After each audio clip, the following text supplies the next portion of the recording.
My friends, I want to argue with the text today, and it says that Jesus struggled with what it meant to surrender to God just like us. Anybody ever surrender or struggle with surrendering to God? God tells you to do one thing, but yet you are so set on doing what you want to do, but there's a challenge between you and God, and there's a tug of war, and there's a wrestling match because God wants you to do something that will get you to where God wants you to be, but you don't want to accept what God is saying because it will take too much work and have to endure too much pain.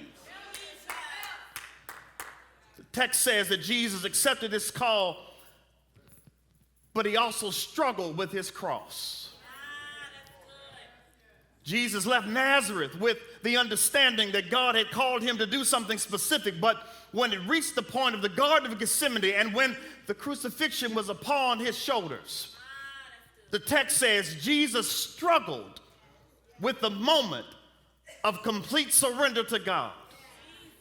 And I think if we're all honest today, we all struggle with our complete surrender to God.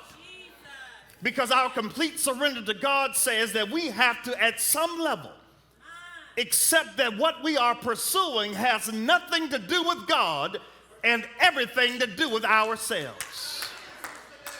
Jesus was at a point of contention. He had to confront what God had called him to do. And as a result, he had to reconcile. Is this what I want, or will I do what God has commanded? And I think that's what makes Christianity very hard.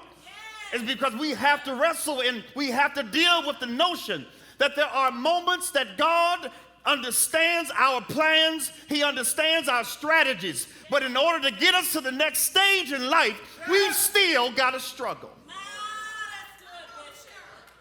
I can imagine that Jesus' assignment involved a spiritual test in a safe place. And that's what God does. He engaged Jesus in his safe place.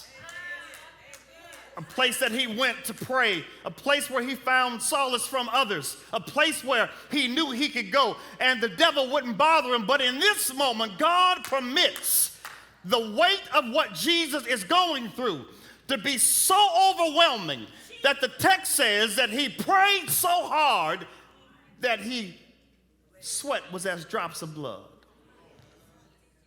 My friends, I imagine Jesus in the Garden of Gethsemane said this one statement: God doesn't have to go down like this.